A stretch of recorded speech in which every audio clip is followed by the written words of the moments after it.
This planet is not a metaphorical, poetic prison. It's a literal prison and is run ultimately by a very bad group of extraterrestrials that we call the bad ETs. The chaos is just enormously going to happen. The U.S. government, the economy, the currency is I can't see how it's not going to collapse. The planet has been adjusted in terms of the masses to be ready for this moment. You can't tell me the control isn't deep. It's deep. And they use fear and intimidation to stop things from coming out. Hello, everybody. Welcome back to Watch Mojo's Unveiled podcast. I am your host, Rob. And before we kick off today's episode, I've got a special announcement to make. We are launching the Unveiled podcast community. So you can join up by clicking the link in the description or scanning the QR code that you see on the screen right now.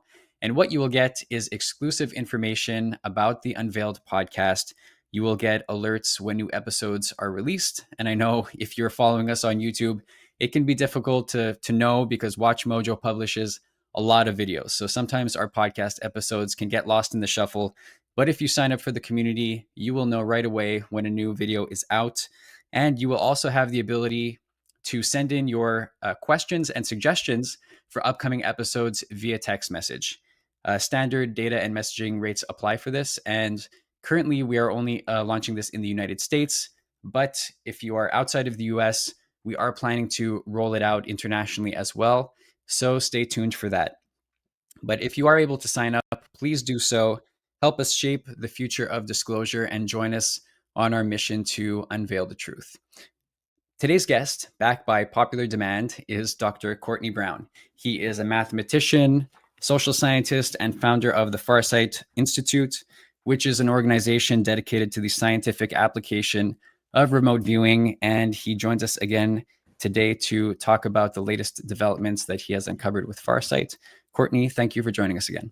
Hey, Rob, it's always great to be here. Excellent. You are our first three-time guest on the podcast. Our first two episodes are amongst the most viewed ones that we have released. So clearly a lot of people are interested in what you have to say.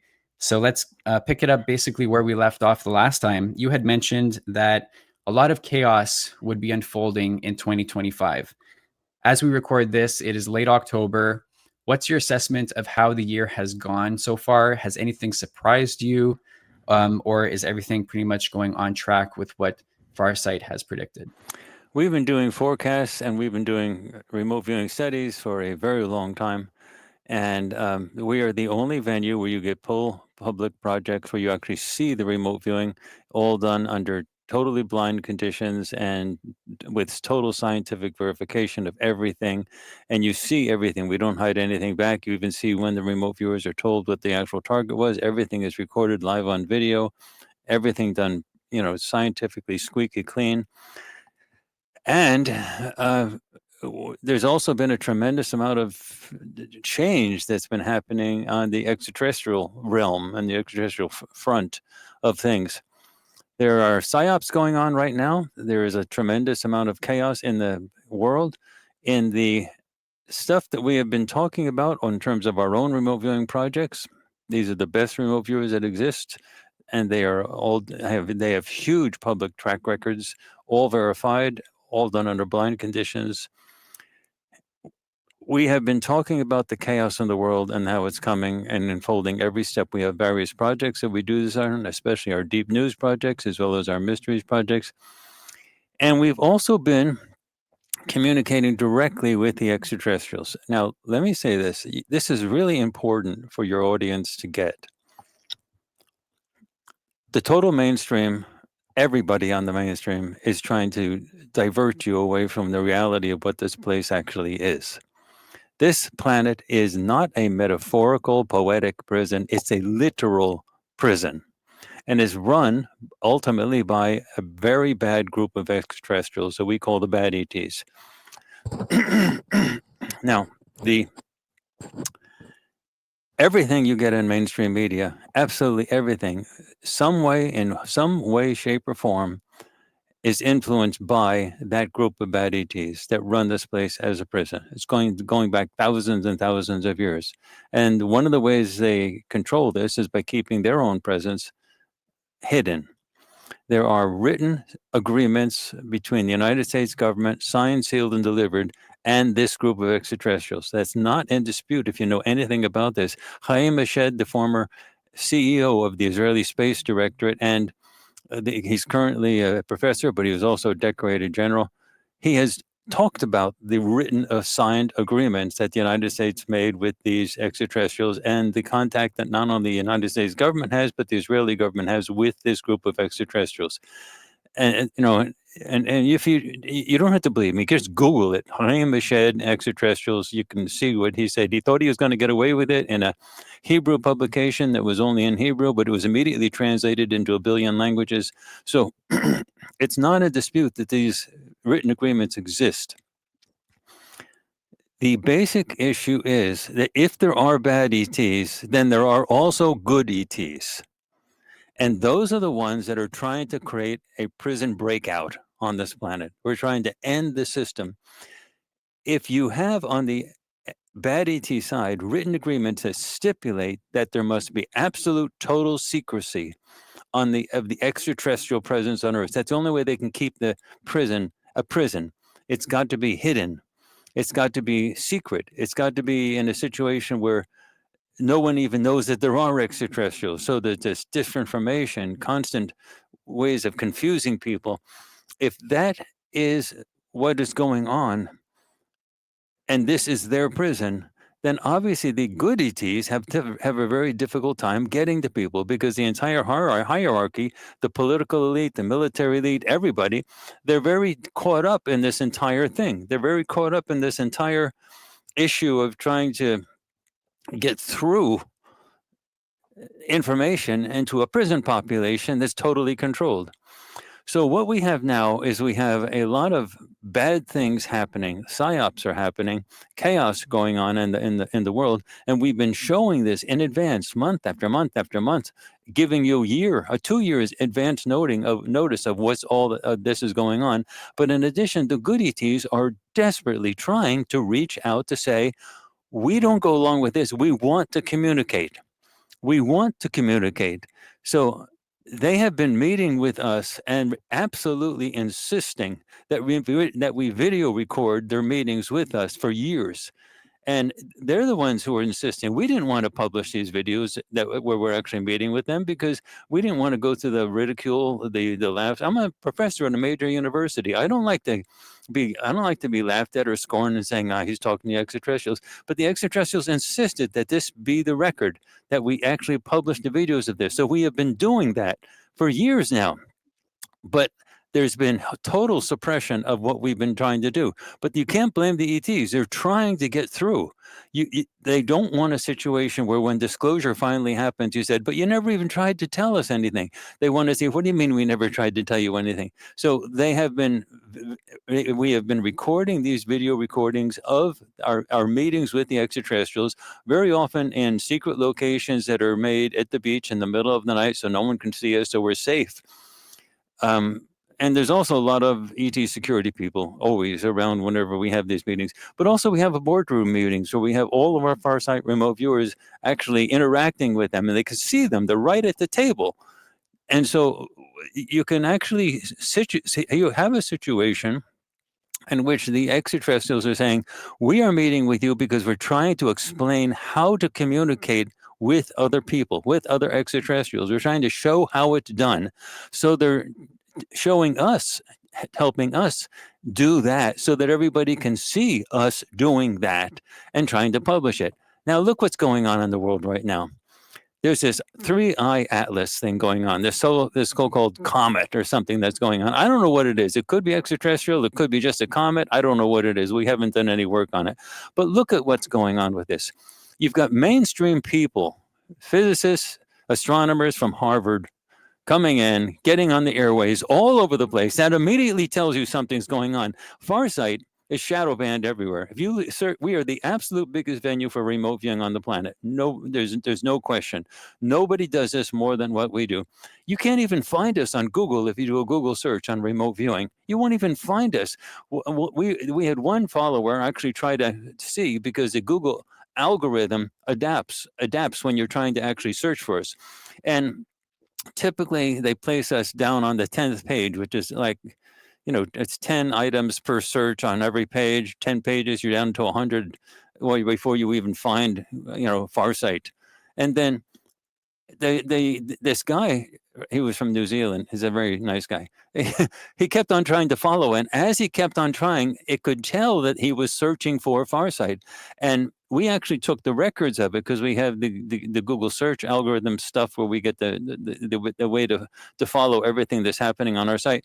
And as he kept on searching, it kept on placing Farsight farther and farther and farther, and it finally stopped at number 250. That's 25 pages down he had to go before he could find it. Yet we're the only venue that has full public projects on our streaming service, which is the major place where we put everything, farsightprime.com. He couldn't even find us. And on Farsight, and we are the largest. So people find us anyway, but it's all word of mouth. Mhm. So we are trying to show everything that we're trying to do. And on farsight.org, which is, by the way, that website. Okay. We'll have links to it in the Farsight, description. on farsight.org, we not only have all of our all of the explanations of all of our procedures and everything like that, but we also have the transcripts, literal transcripts that are AI ingestible. So anybody's AI can, and you did this on a previous venue, Yes. and a previous time that we came, you did this where you take the transcripts and you upload them into your AI, and their AI tells you in a conversation what's actually going on with all of our stuff. So so we actually have an ability to not only do the remote viewing, but show the statistics for everything that we do, the verification, let the AI ingest everything, digest it, and explain it all to you so you can see it's real. Yet where you can't even find us, try to find us on YouTube.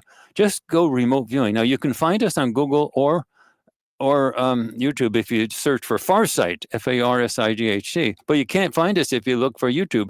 There's total censorship on this, and we wouldn't be censored if we didn't have something important to say.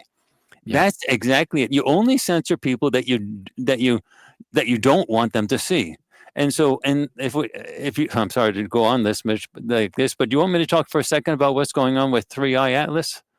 Well, yes, I do want to get there, but I had a couple specific questions about things that you mentioned. Go So ahead, but remember 3i Atlas because it's noted that's down. We'll get okay. into that for sure. But you mentioned also on previous episodes about the written agreements that exist Yeah. between the government and Bad ET. And I would assume that this has nothing to do with the president of the United States or elected officials who are kind of like temporary employees, but rather this must be a deep state thing. Is that correct? Like these are entrenched people who have signed these agreements that are really deep down in the government. I don't know who actually penned it, who actually put the signatures on it, but I'm assuming it was a president of the United States. But whoever did it organized it and made it happen so that the higher it went right to the top in terms of who actually signed it, because it continues administration after administration after administration. The good ETs, the ones that we work with, the ones that we have video recordings of our meetings so you can actually see, they're really trying to communicate. On November 15th, I'm sorry, November 13th of 2024, in one of our board meetings, they said they were going to show up with thousands and thousands of ships all over the place, and everybody would be able to see them, and you could go out with your cell phone cameras and everything. We published it on November 15th. I was really nervous about that because how often do you say you forecast something, predict something, and then it doesn't happen and you fall flat on your face? And this was something they said was going to happen right away. And I said, gosh, okay. But we do what they tell us. They told us to do it. And on November 18th, the drones exploded all over the world. The government tried to cover it up. They said they didn't know what it was. And they said it was an Iranian, an Iranian mothership using Chinese tech. That lasted 2 hours. They pulled it. And then a couple weeks later, they said it was a Chinese mothership. That lasted a week or so. Then they pulled that. And then President Trump said they were all experimental aircraft approved by the FAA. That's crazy because they flew all over the world and the FAA has no jurisdiction anywhere else all over the world. So the whole thing is lying from top to bottom. But our side tried desperately to get your attention. They put tens of thousands of ships all over the place, and it panicked the government so much they were for months. They said we don't know what they were. That's huge. Do you realize that means that the government wasn't in control of those drones?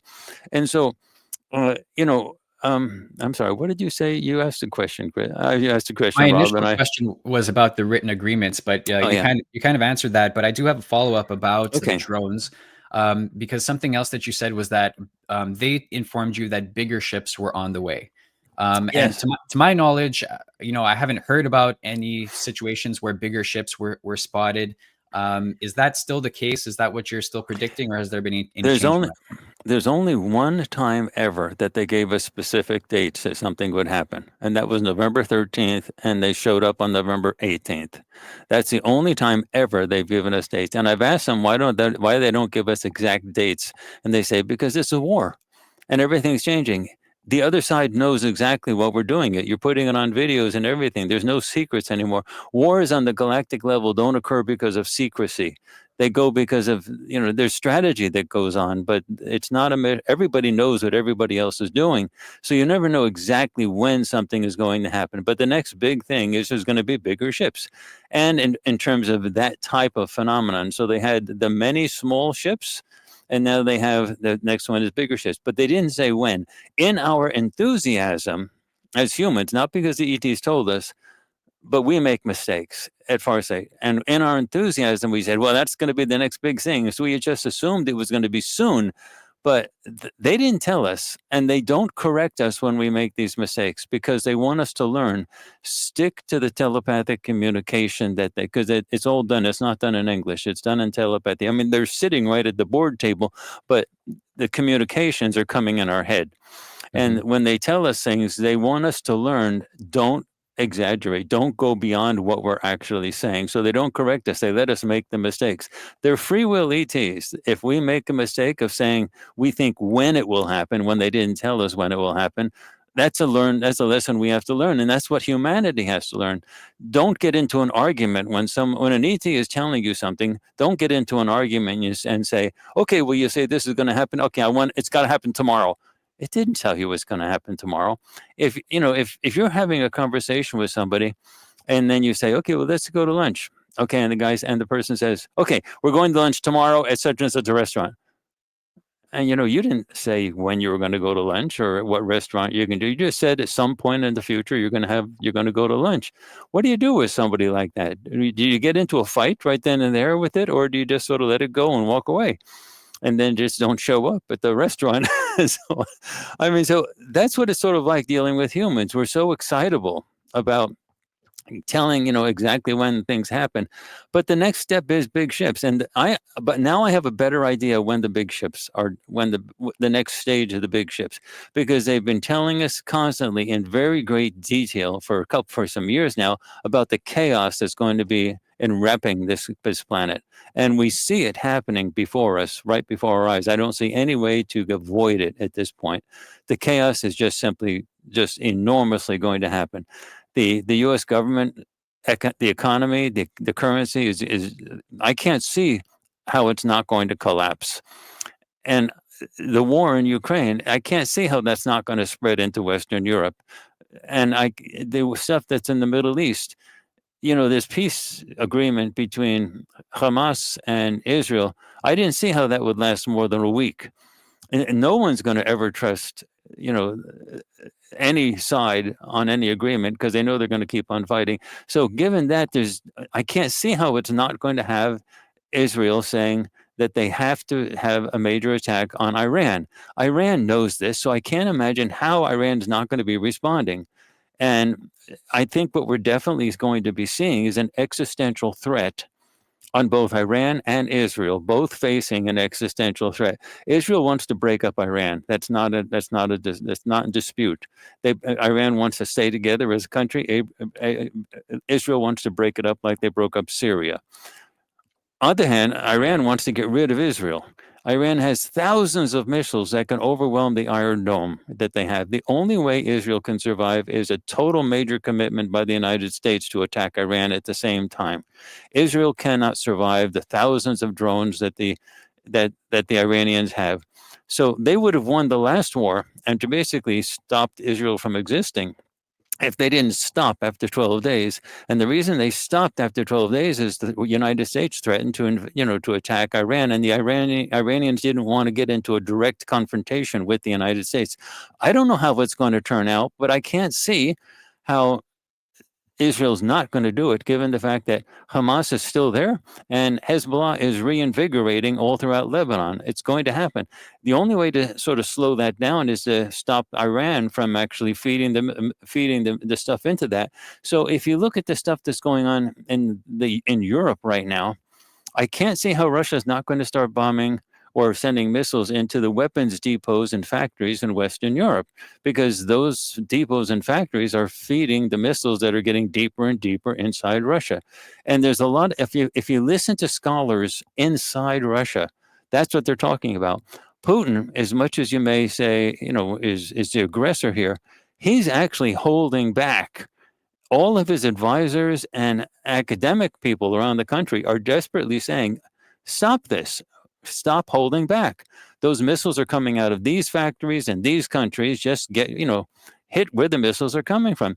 And Putin's the one who's actually saying, no, we can't do this. We have to hold back. We have to hold back. We have to hold back. And he's trying to keep it isolated just in Ukraine. He doesn't want a war to expand. He doesn't want a war between Russia and all of NATO.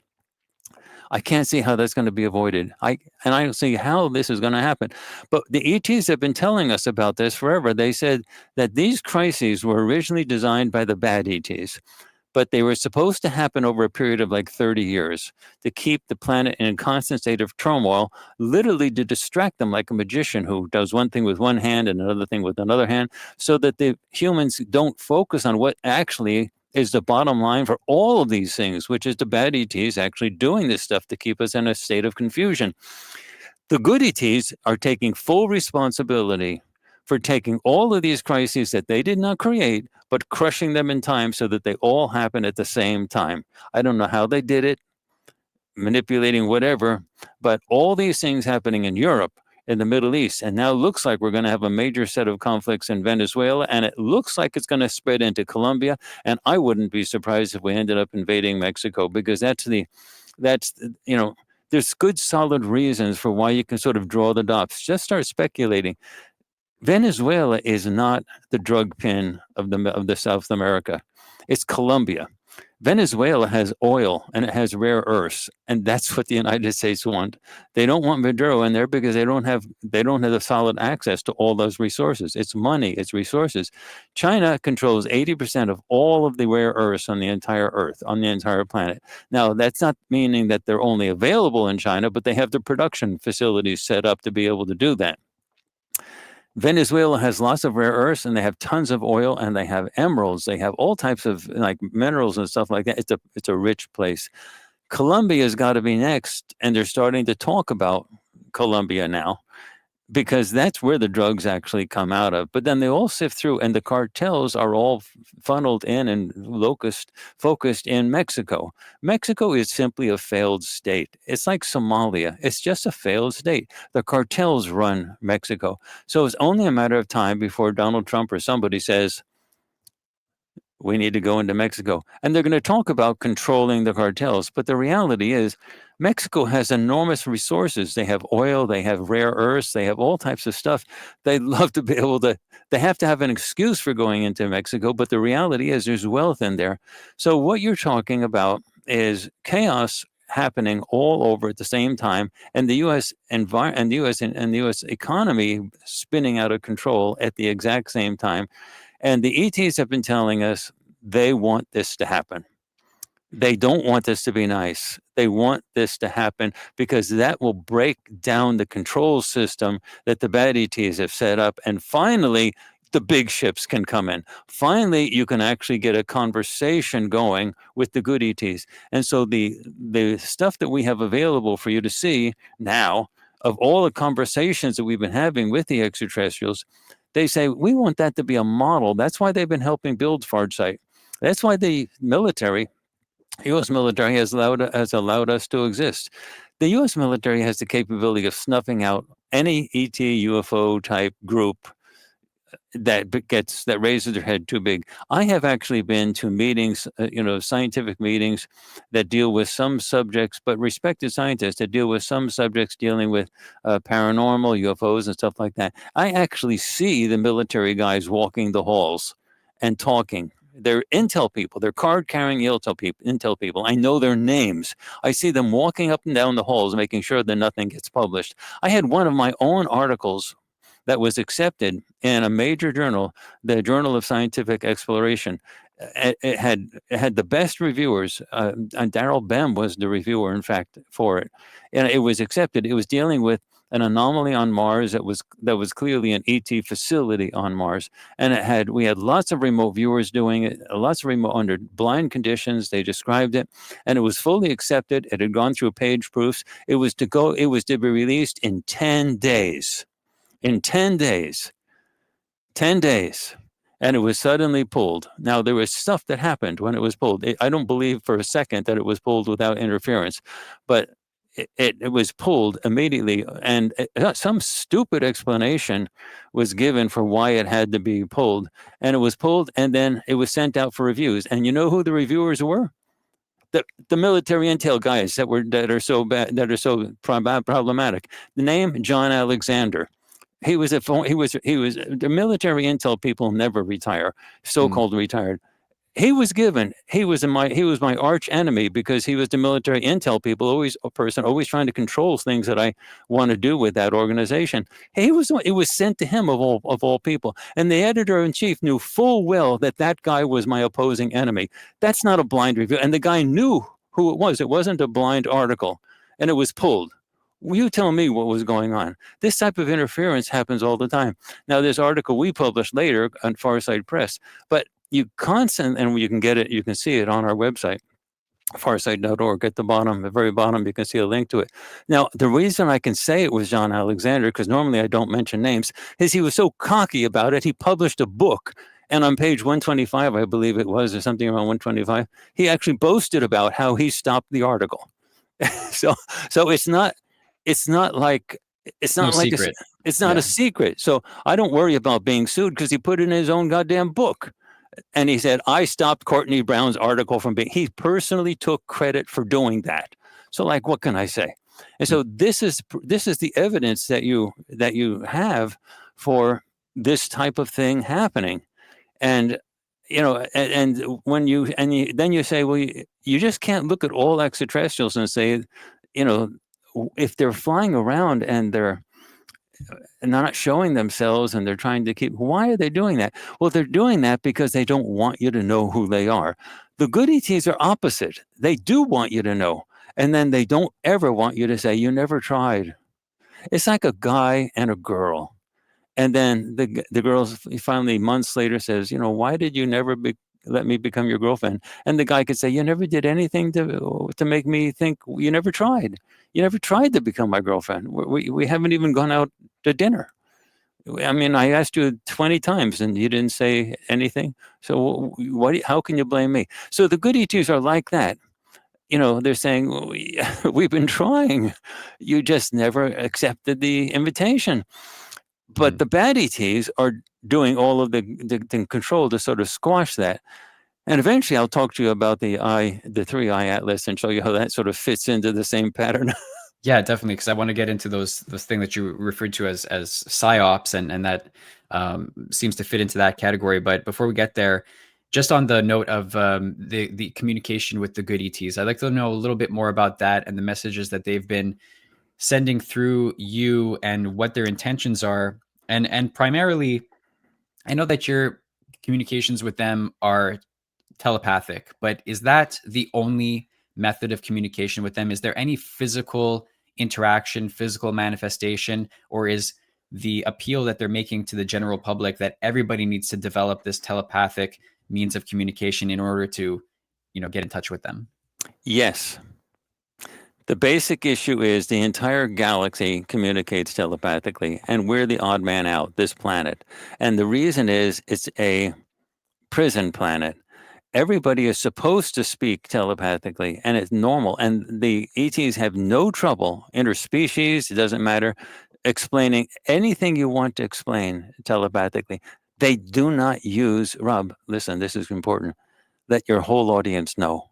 They do not use English. They do not use English. They speak I thought telepathic everybody uses English. What's that about? or any other verbal language. They speak telepathically. This was discovered originally by Soviet cosmonauts, and it was published in a DIA publication. And I can get you the DIA publication, but the cosmonauts found out that they can communicate telepathically in orbit, but they can't communicate telepathically on the surface of the planet. Meaning, in orbit they can communicate among themselves, but then they come down. So on this planet there is a psi suppression field. In addition to that, this is a prison. A prison works because it keeps people inside the prison. You can't get outside the prison. Like former Soviet Union, you couldn't escape. Mikhail Baryshnikov, Rudolf Nureyev, ballet dancers, they had to flee at an airport as they were being led by their handlers back into the jets. They had to flee and run into the grips of people in Paris or wherever and say, I'm claiming asylum, save me. The Soviet Union, they kept people in. China under Mao kept people in, couldn't leave. That was how prisons normally work. But how do they work here?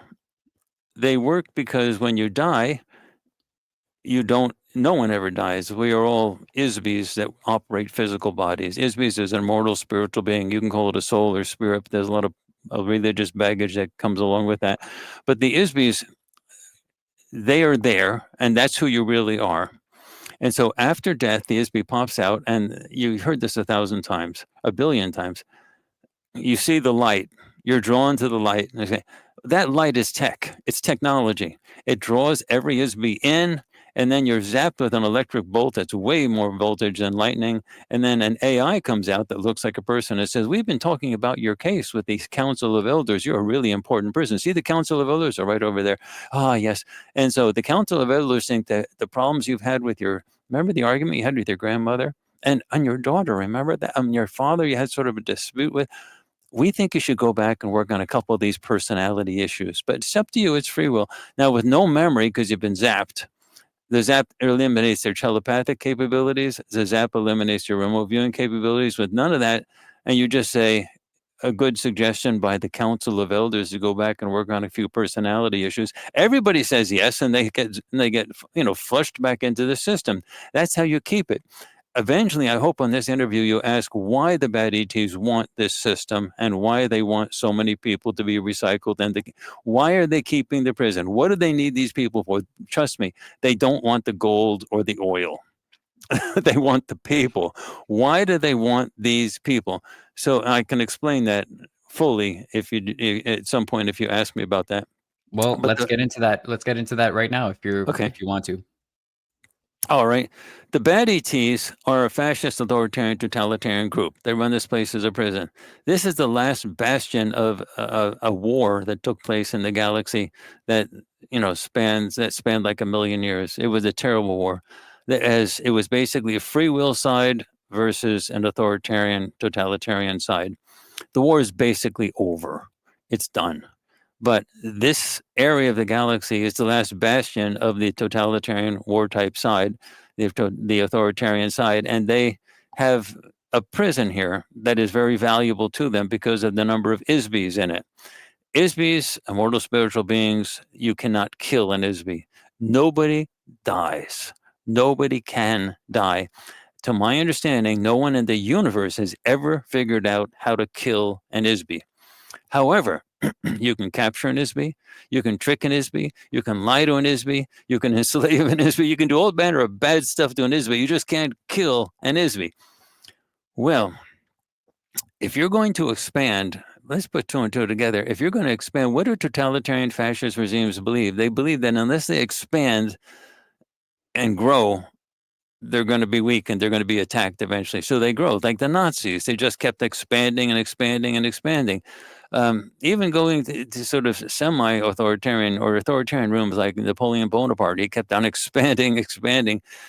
So what's the authoritarian side wants is to expand. Now, you can't take your available resources and expand across the whole galaxy. Let's say you have 12 guys, all right, 12 guys, and you say, I want to go out and conquer the galaxy. Okay, fine, good, go ahead and try. Where are they going to go? There's 12 guys. They're going to go to 12 different planets and each person knock off a planet. I mean, like, what are you going to do? So you have to have people. If you're going to invade the galaxy, you need billions and billions of ISBs. And you need them not just for the soldiers, you're going to need them for soldiers. And it's great that you can't kill an ISB, because if you go them out, if you send them out as a mercenary force to shoot and they get killed, well, you just take the ISB, put it back into another body and send it back out again. All this stuff is being kept from humanity. But at one point, everybody knew and understood this stuff.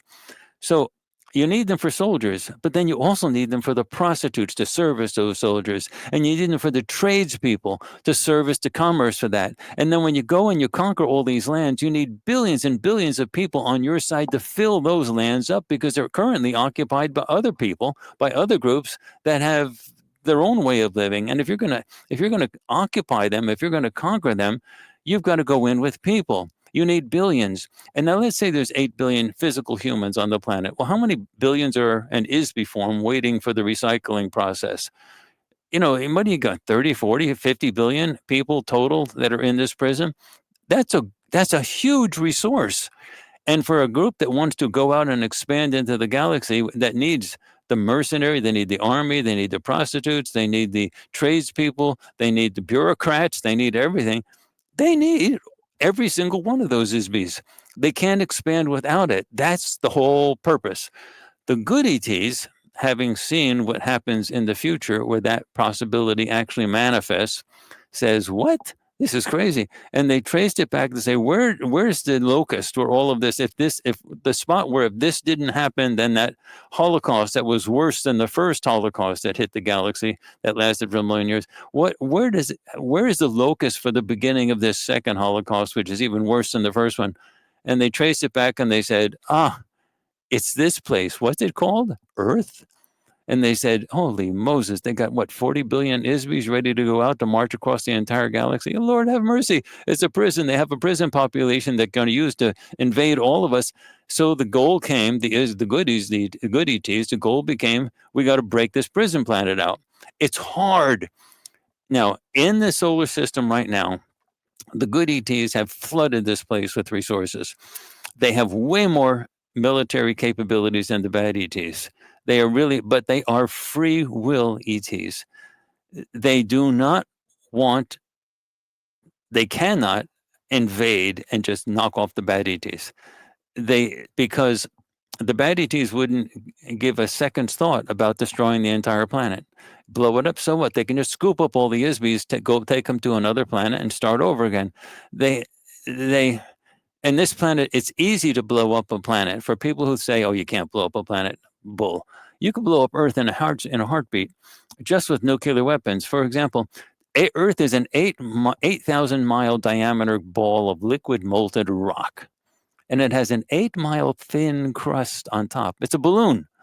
You just take a number of atomic weapons, just not that many, maybe 100 atomic weapons like Scandia Labs or some other place, and detonate them all at once. You're going to have a huge hole. You're going to pump the balloon, the whole planet will go.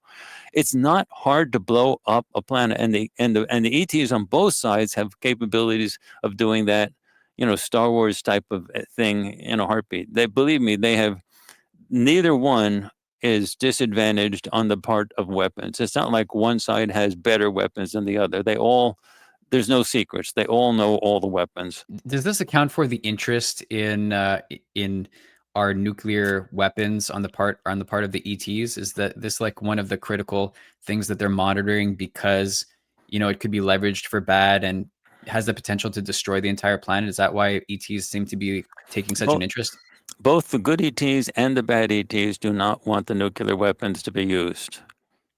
The bad ETs obviously don't want it because this is their resource. This is their prison. This is their population. They don't want the planet to blow up or anything. And the good ETs don't want it to blow up either. So neither side of the ETs want the planet to be nuked. Mm-hmm. It's both. The sides are very distinct, but almost everybody's contact with the extraterrestrials except for a few major times, such as when the drones came out and when we're trying to show the ETs are really, really, really trying, the good ones are really trying to get people to see that they want to talk. They want all the secrecy to go. They want to talk. They want to answer all of the questions, but they can't. They can't. They don't control the population. They don't control the. They don't control the political people. They don't control the national leaders. They don't control the media controllers. Look, I mean, look at how we're being shadow banned on YouTube and Google. They can't control that. They're free will ETs, but they can do things to subtly change the population. They were involved heavily in inserting ideas into Hollywood, for example, into the minds of the script writers in the middle of the night when they were sleeping, so that they would wake up in the morning and come up with a brand new idea for a new movie, a new TV show. They are free will ETs. They couldn't force them to do it, but they dropped the idea in, and then the scriptwriter wakes up and says, "Oh, I've got this great idea for a new idea." That's where Star Wars came out. That's where Star Trek came out. That's where the Matrix movies came out. Even other countries, the Ghost in the Shell. That's where all that stuff came out. The good ETs are dropping these ideas in the middle of the night for people to get, and then the people have to do something with them of their own free will if they want. So the planet has been adjusted in terms of the masses to be ready for this moment. And the bad ETs didn't want any of that to happen. But, that's the struggle. That's the war that's going on. For the average person who is just going to work, coming home, watching TV, just worried about their groceries and their car and their house and all of these things, is there anything that those people are doing to serve the bad ETs unconsciously without realizing it? And how can people stop themselves from doing that if that's the case? Absolutely. They're doing everything the bad ETs want. They're being passive. That's exactly what they want. They're being passive. And this extends even to the way the cultures are being drawn into in our society. I'm going to extend something out. This is not something that the ETs have told me. This is just my own personal observation, and it sort of fits the pattern. People have stopped interacting in real and concrete ways. Men are no longer men in the United States. For example, if you look at the testosterone levels over the last 20 years, they've been dropping precipitously, and you can't tell me that that's just an accident, historical accident. It just and it's environmental. It's Mm. totally environmental. The testosterone levels for men are like down into the 400s for people that should be into the 6, 7, 800s. It's like, and that's for kids that are like in their 20s and 30s, and it is totally environmental. I, for example, I'm very aware of all of this, and I stay away from anything dealing with the stuff that control that type of stuff. I make sure I nothing affects my body like that, because I have to be able to operate with the EDs, and they help me In terms by, of nutrition and things like yeah, that? they That's for sure. they guide me. They tell me what I can and can't do and things like that. I'm a vegetarian. I'm not supposed to eat meat. I mean, they guide me in terms of things like that. I can't use any of the medical facilities on the ships. I've been on the ships countless times. I am not allowed to. They won't let me step into the machines that fix everything, but they give me guidance that I had to be born as a human with a human mother. I had to go through the human educational system and everything. But I've had contacts with them throughout my whole life, and I did not go through the so-called death traps where you get zapped, and so I don't have any of that experience. But um, like my testosterone level is, I do have it checked just to see. My aging rate has been cut in half of the normal aging rate. So I'm 73. Do I look like a 73-year-old? Do I act like a 73-year-old? Do I sound like a 73-year-old? I'm going around doing everything that a normal 30-year-old would do. And the issue is that my testosterone level, for example, I use that as a check of my aging rate, because at the age of 40, testosterone starts dropping at 1% every year, until it's like when you're 70 years old, it's around 250, 300 or something like that. So my testosterone level, you can actually see what my aging rate is by looking at that. It's 979. Now the and that's as of like some months ago, not years ago, just a couple of months ago. So the the range for testosterone for a 20-year-old to 39-year-old male starts at around like 300 and something like that, and it goes up to around almost 900. Okay, mine is higher than the absolute top range for a normal 19 to 39-year-old male. And that's and they develop those statistics based on what they actually see. So the issue is it's just with the environmental stuff. So I can't believe that the demasculinization of people across the world is, and you can see it in the United States clearly with the numbers, is a coincidence with everything else, because men are supposed to fight. Men are supposed to be the warriors. We're supposed to be the ones that are challenging everything. But if you take the testosterone away from the men, they're not men anymore, not the way they should be. And if you look at the dating situation, dating is basically stopped. 53% of all marriages end in divorce, and 20 to 22% of the marriages have the couples actually going to individually to lawyers to see if they can afford a divorce, but they decide they can't afford a divorce, so they stay in the marriage. So that means if you add the 22% to the 53, you get 75% of all marriages are a total failure. And then what you get is the dating situation is simply stopped. Now, men don't stop chasing women under normal circumstances. You can't have that to happen. But if you cut down the testosterone so they don't care anymore, yeah, it'll happen.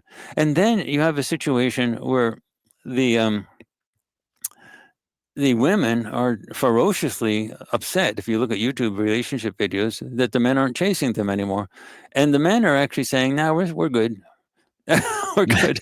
But like biologically, that's impossible if the testosterone levels there. But if the testosterone levels were up, you'd have a lot more of a confrontational male situation with regard to things that we're talking about right now. So if you castrate the males, you're going to get a passive situation. And that's what you do. In fact, in people who have hair transplants, you can have hair taken from the back of your head and put it in the top, like transplanting trees, okay? But it looks like crap, because what you need to do is you have to have the bushes as well. So you have to take a medicine. There's two medicines they gave.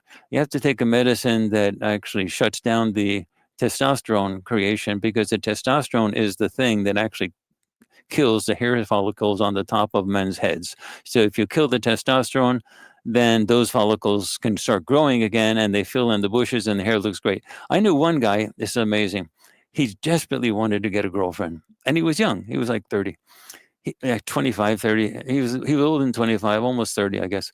He desperately wanted to get a girlfriend, but he had male pattern baldness. And so he went and got a hair transplant. And then he started to taking the Propecia medicine that cuts off the testosterone stuff. And the hair looked gorgeous. I mean, he was rock star gorgeous. And it worked. The girls really wanted to date him. And then he found out that he felt disgusted, his words, when he was in bed with a naked lady. What good was it? He had the hair, he could attract the lady, and he thought she was disgusting. And that's what he did the whole transplant for. If you take away the testosterone, that's what you get. So the point is, this entire process is so complicated. It's not just extraterrestrials trying to communicate. It's not just psyops happening to try to confuse people. It's not just chaos, but there's chemical stuff. And I haven't even touched the drugs. Do you think the drugs is an accident? The one country you want to anesthetize more than any other is the United States. The drug infiltration into this country, let alone the whole planet, but it's all over the planet, is just deafening. Everybody smokes weed. Everybody, and so many people are doing fentanyl and other things, but just weed alone. It's hard to find a young person who doesn't smoke weed. It's hard to find one that you can talk to that doesn't smoke weed. And if you look at the weed now, a lot of it is being grown in farms up in Maine and other places like that. Actually, Chinese run farms. And there's a very solid argument that the Chinese are very actively pursuing killing off the American population in terms of their their fighting this and stuff like that. by producing the weed. And the weed that people buy is filled with all types of bad stuff, herbicides, pesticides, all types of stuff, poisons of all types, and they just smoke it and think, it's okay. But then they're finding all types of diseases happening. There's many ways to attack a country. But one of the things about the weed is it dulls you down. Instead of objecting and going out on the streets and fighting, you take your blunt at the end of the day, puff on it, chill out. I've seen that happen so often. It's hard. It's hard to find any young people that don't do that. And every time they do that, I say, it's like castrating. They're castrating themselves at the same time they're anesthetizing themselves with drugs. If they didn't take that, they'd be rioting in the street with what's going on right now. And so the good ETs are in a situation of saying, how do we wake this place up? It's like, it's not just a prison, it's like a mental hospital where everybody's on drugs. When you mentioned drugs at first, the first thing that came to my mind was pharmaceutical drugs, which is another huge issue because, to my knowledge, the United States is the country with one of the highest uses of pharmaceutical drugs per person and also has one of the lower life expectancies in the world. So what does that tell you? Hey, look, when they do with rats, snakes, and spiders what I do with my body in order to cut the aging rate in half. Remember, I'm not using any ET tech. I have don't get me wrong here. I've asked for it. They don't allow me to do that, but they allow me to do whatever. They give me advice, and I'm allowed to do whatever I can do here. So one of the things I had to do was cut down my calorie intake to 1/2 of the normal calorie intake and not die. So in addition to reducing my caloric intake to 1/2 of the normal, I have to super supplement to make sure I'm not missing anything. And then I have to go into a doctor once a year and get absolutely every nutrient checked to make sure I'm not deficient in anything like that. But when they do the same things to rats, for example, they find out that a rat that's a human equivalent of 110, 120 years old is still chasing their lady rats all over the place. It's still active, like at a human equivalent of 110 years old. And I can guarantee you, I'm still chasing the lady rats. That's good to hear. Okay. Go ahead. I'm sorry. So we teased a little bit about this 3-eye atlas that everybody is talking about right now, and you've said that straight out that this is a psyop. It's a distraction. It's been gaining a lot of press. I've been seeing a lot of videos about it, and people like Avi Loeb and other high profile personalities have been talking about it and speculating that it could have some connection to intelligent it could be intelligently controlled. There could be an ET presence associated with it. Tell me what you know about it. I know you said Farsight hasn't remote viewed 3-eye atlas specifically, but what can you tell me about it? What are your thoughts? We don't know any concrete information about it, and we've not done any remote viewing on it, and it could have extraterrestrial. The extraterrestrials are so common out there, it could have extraterrestrial stuff. It's almost impossible for it not to have extraterrestrial stuff in it. But it's acting like a psyops, and it's acting just like Hale-Bopp, the Hale-Bopp comet that came in. And that was really interesting. Let me explain what happened with the Hale-Bopp thing. And it was one of the most wonderful experiences that I had because I was the victim of a psyops at that time when it happened. So there was a guy I knew personally, Chuck Schrammick. He was a newscaster in Houston. He was also an amateur astronomer. He took some pictures of Hale-Bopp, the comet, and there was an anomaly. He had 100 pictures, but he posted one on the web. There was an anomaly, like a light right next to Hale-Bopp, in the straight line of sight. And he said, "What is that?" We did some remote viewing on that, and it turned out to be like a portal. And there were ships coming in and out, so things. I was supposed to be on the Art Bell show, late night radio show that night. When the results came in, I said, this is a perfect opportunity to talk about this stuff. So I did on the Art Bell show. It caused a sensation of sensations. Military intel people had been planning on a psyops against us to dampen us down, and it was going to be health related, saying, remote viewing is damaging to your health or something like that. And that's what but when this Hale-Bopp thing came up, they switched, they pivoted, and they said, no, this is too good. This is really great. So they had one of their people actually communicate with one of our people who worked on our web stuff, and convince her that he was in connection with the astronomers that had real photographs of this anomaly. And they sent us these things. They sent us 3 rolls of film. 2 turned out to be blank, and one of them had a few images, like 5 images on it. We developed them at Wolf Camera, and we looked at them and said, "That's weird." Art Bell calls me up and says, "Courtney, Chuck Schrammick, good Chuck Schrammick, good friend, he's having a terrible time. And he had to leave Houston because he's being so harassed, and he had to go to Florida. You got to help him, Courtney. You got to help him. Come and talk to us about these images that you got sent by this major astronomer." And I said, "Well, Art, A, I don't know the astronomer. B, I don't even know anything about them other than they sent us, and I'm not even sure we didn't use those things for anything." And he said, "Courtney, you got to help Chuck." I said, "Well, what are we supposed to do? They're not ours." And he said, "Well, just talk anecdotally about them, and it'll just help Chuck." And I said, "Okay, I guess we could," because I wanted to please him, because I wanted to get back on his radio show, get publicity for what we do at Farsight and things like that. So I said, "Okay."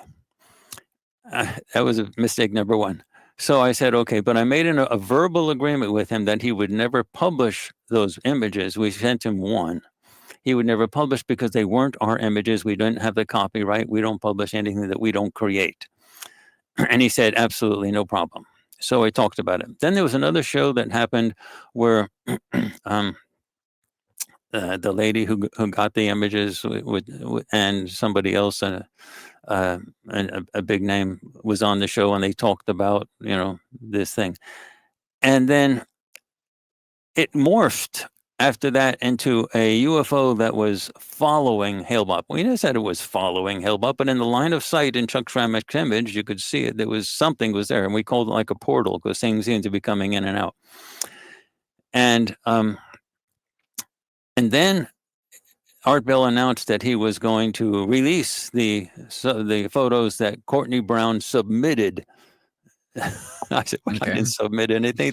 These are supposed to be, I don't have the copyright." So he announced, and then on like July 12th or something, early July, he releases them. Within 24 hours, 2 major astronomers from the University of Hawaii contacted him and said, "They're ours, and they were stolen from our website."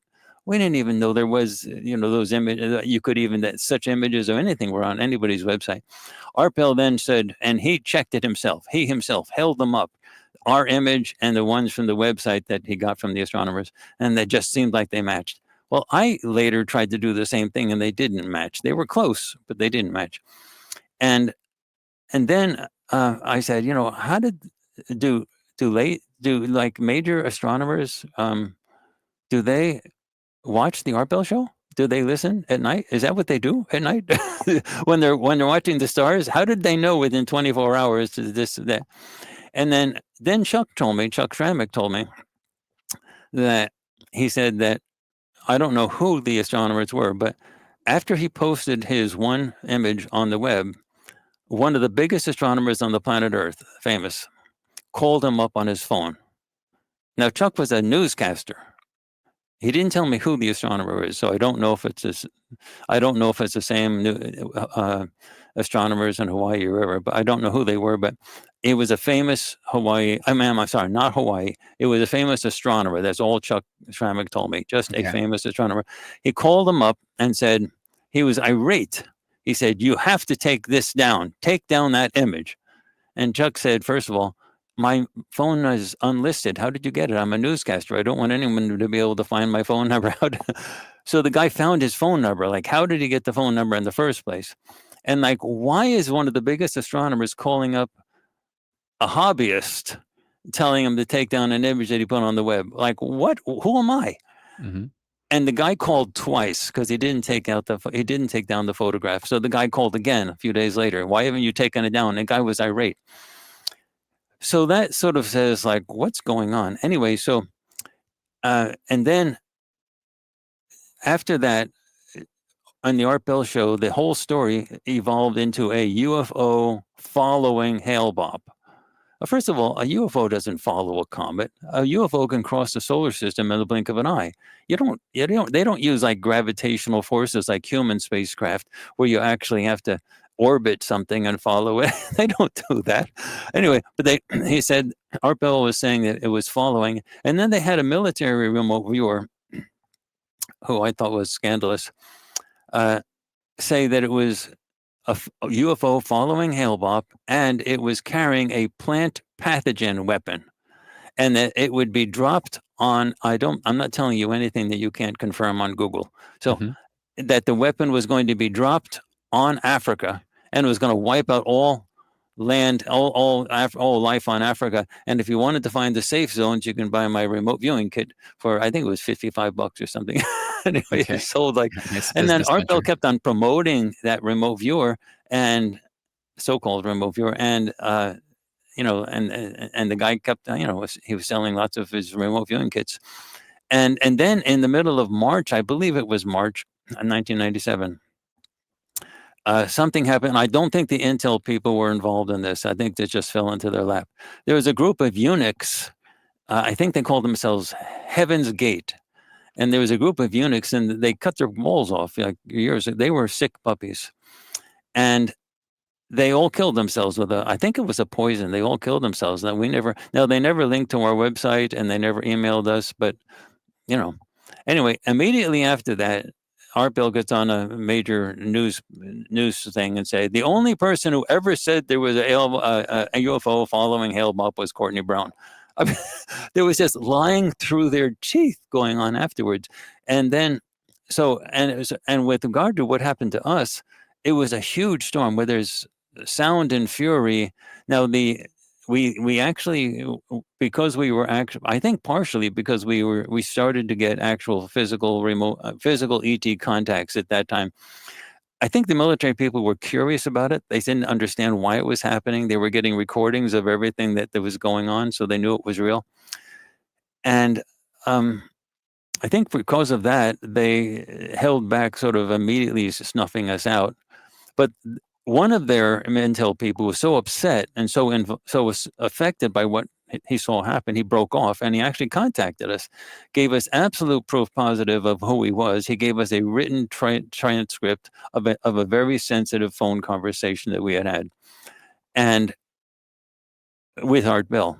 And he gave us a transcript of it, meaning he would clearly had access to the bugs and all of the Yeah. Farsight stuff. And then he told us what happened. He told us that the original plan was to get us attacked and knocked down by health concerns, but the Hale-Bopp thing seemed too great, so they used that. Took just a few clicks of the mouse to get all the connections. They got images shipped to another professor somewhere else, and that was the one who contacted the person at Farsight. And the goal was to have us use those things for targeting and then have the pictures discredited. We never used them for targeting. That didn't work for them. But what they did do is they said they did a personality profile of people at Farsight, and they thought that the female that they sent the picture to would crack under the pressure and release the name of the person that sent them. He was a professor. Turned out the professor had no contact with anything dealing with astronomy. He was a professor at a major university, but nothing dealing with astronomy. He lied through his teeth. Anyway, so that was the idea, that she would crack. But I really held firm. I said, no, we have an agreement. We're not publishing anything. Any names will be sued, whatever. So that didn't work for them because she didn't release the name of the person or the university of the person. So that didn't work. But the the hubbub, the furor, Art Bell screaming on the airwaves did two things.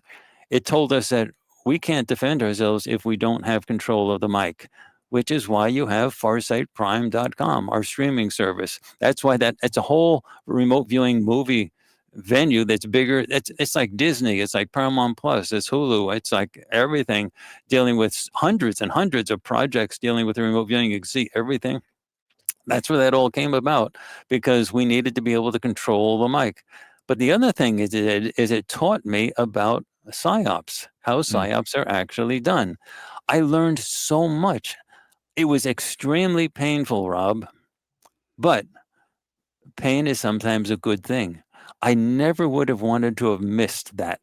I learned so much. And the Intel person that came to us and told us everything that happened, that was like That was like a $1 million gift to be told have it explained how it actually worked. So they wanted us to be discredited just by having a lot of people shouting. But in fact, we didn't do anything. We didn't use the pictures for anything. We kept to our word. We didn't publish those things. And we never said there was a UFO following Hale-Bopp. UFOs don't follow a comet. If they want to cross the sky or across the planet, they can get here across the whole galaxy in just a short amount of time. They're not going to slowly, like an American spacecraft, follow something. Anyway, so let's go to Three Eye Atlas. Right. With Yeah. that background, I'm looking at what Three Eye Atlas is. It's a comet. What?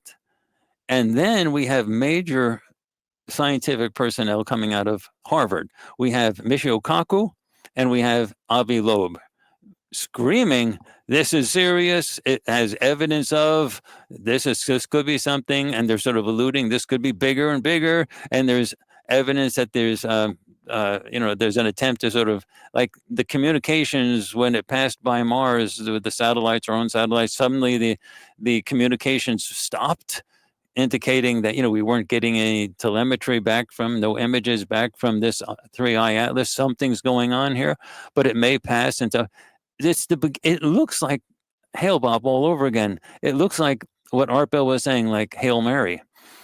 He called it the Hail Mary, the Hale-Bopp thing, like increasing the panic, increasing the stuff, increasing the to now, Rob. This is the thing that really tells me this is nuts. Farsight was the one that pioneered showing people. Remember, the good ETs want everything out in public.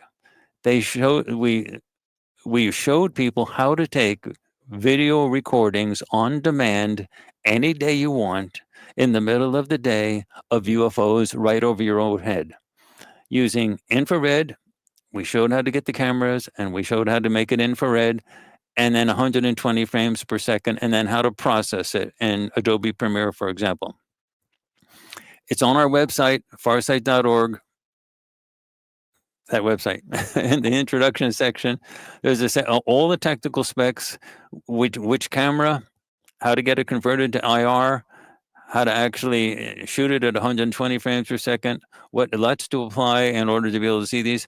The first time I did it, this whole process was told to us by the lead air traffic controller of the big Washington International Airport.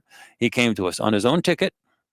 He bought his own ticket. He came to us in this very room I'm talking to now with all the monitors around. He came with Excel spreadsheets. He came with video examples. He told us what camera to use, what company to send it to get it converted to IR. So I'm not a genius, and we figured this all out. But somehow he was brought to us. He also took one of our courses and taught by Intisam, one of our remote viewers on remote viewing. So he was clearly getting involved in all of our stuff. And then he came and he showed us all of this stuff. And then we published everything, and we gave examples, and we gave lots of examples. So many examples, it got to be boring for us to take it. The very first time I did it on the deck in the back of my house, pointing up, wondering if this will work. In 15 minutes, we had 30 UFOs flying over our head. So one of them was huge. It covered the whole sky. It was like I'm looking at what? Everything's invisible. You can't see anything with your physical eyes. Nothing. They're all using stealth tech. But you shift it to IR, infrared, and you shift it to 120 frames per second. And then the air traffic control guy, Lincoln Lounsbury, he was kind enough to do all the numerical stuff for us. He told us the speed that the crafts were speaking. He's the lead air traffic control person, or he was. He's retired now for the entire the entire Washington International Airport. So he was the one. He's the expert of experts to be able to tell us what the speeds were. And he was saying there's ones that we're recording. They were 20,000 miles an hour, which is 32,000 kilometers an hour. You could have the whole Titanic fly over your head, over your house at 20,000 miles an hour. You're not going to see anything. So they do stealth tech to do this. Anyway, I started recording, and then I started posting them. And then he said, and then the same guy, Lincoln Lounsbury, he told me, the UFOs, they really like air shows. Why don't you go do an air show? So I didn't know all this stuff, So I went down to the Pensacola Naval Air Base during a Blue Angels air show, and I recorded in infrared. I didn't see anything. I just looked like a nice day, and I saw the Blue Angels flying around. And then I went back and I processed it. I slowed it down so I could see what was going on, and I used LUT so I could see what was going on with the infrared. There was like hundreds of UFOs, hundreds, and and then I started to publish them on my Instagram page so people could see them for free. So if you go to my Instagram page, Courtney Brown Farsight, no spaces, all one word, Courtney Brown Farsight, you can see examples, and you can see, in fact, the one where I have 4 Blue Angels jets flying on a UFO, zooming right past them, and I follow the UFO. I mean, it's as clear as day. That has like hundreds of thousands of views on it just for people looking at these things. And we showed people how to do that. Now, Rob, if we can tell people how to make pictures of the extraterrestrial spacecraft over their own house, why the heck are we looking at a stupid comet? Why do you have Michio Kaku and Avi Loeb talking about 3-eye Atlas when all they need to do is put a camera on their deck and point it up and you'll see all the UFOs you want to see? Mm. What? I don't trust anything coming out of Harvard. Harvard is not good as far as I'm concerned. They were the ones who ran an academic crusade against John Mack when he published the book Abduction. He was the founder of his department of psychiatry at Harvard, at Harvard's hospital. He was the Pulitzer Prize winning author of the biography of Lawrence of Arabia, D. Lawrence. He was John Mack, the great Harvard professor, and he did Abduction, and that was too much. They put him through an academic inquisition where they were trying to remove his tenure from this guy for just publishing a book. It got so bad that on a phone conversation I had with him, he asked me if I knew any donors that could help pay for his legal expenses. Now, finally, basically because Alan Dershowitz wrote an article in the local Cambridge paper that basically said he's being his rights of tenure, his rights for free speech are being violated, everything's being violated. Like a week later, the dean closed the book and said, John Mack can do whatever he wants. The case is over. We're not trying to get rid of him anymore. But they tried to get rid of him. And then David M. Jacobs, the professor at Temple University, he was never promoted to full professor. He was kept as an associate professor. I myself have not been. I myself have been denied promotion to full professor as well. And so it affects academia. And I'm a professor at a major university, but I don't do any of the stuff we're talking about now at my university. There, I teach nonlinear math courses. I teach modeling courses in a social science program. I teach statistics, things like that, elections and voting. That's what I teach there. Mm-hmm. But I am the last academic on the planet Earth standing that deals with anything. I don't do it at the university, but even outside the university, I'm the last academic standing that talks about this subject. You know how many academics are on the entire planet? Zillions. How is it possible that you can have congressional hearings with David Grush coming out of the Pentagon with Pentagon clearance to spill the beans about the crashed UFOs and the crash retrieval program and the non-human biologics? How can you have congressional hearings about that and not have a single academic stand up and want to say, I'd like to teach a course on that subject? Yeah. What? How is it possible? You're not talking 10 academics. You're talking hundreds of thousands of academics, and not one is willing to stand up and talk about something that they can have congressional hearings on. You can't tell me the control isn't deep. It's deep. And they use fear and intimidation to stop things from coming out. So when I see people like Michio Kaku and Avi Loeb coming out and talking about 3-eye Atlas, which really looks an awful lot like Hale-Bopp, a comet flying through the flying through the skies, I say to myself, I remember John Mack. What happened to him? And I remember everything else. And I say, can you tell me that a major astronomer at Harvard who spends his whole life looking at the skies can't have any evidence of UFOs flying over his own house, but has to look for a comet, when Courtney Brown, a professor at another university, can take his own camera and put it on his deck and get 30 UFOs in 15 minutes. Are you telling me that that Harvard astronomer really doesn't know that that can be done? And he spends his life looking up at the skies? Only two things in terms of my personal opinion. It's either he's lying or he's stupid. That's all I can say, in my personal opinion. And it could be that he's just stupid, or it could be that he's lying. And I don't know which one is which. But I personally think that it's strange.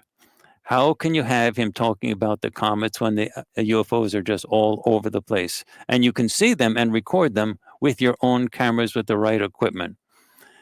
And it's perfectly legal for one academic to call another academic stupid. I'm sure that's what they're going to be calling me. So they're going to call me deluded or stupid. So what? Let the mud fly in both directions. What I am thinking about when I see stories like Three Eye Atlas is I'm reminded of all the times that we've heard from different people that a staged alien invasion is in the plans. Stephen Greer has said it many times. He's been saying it for a long time.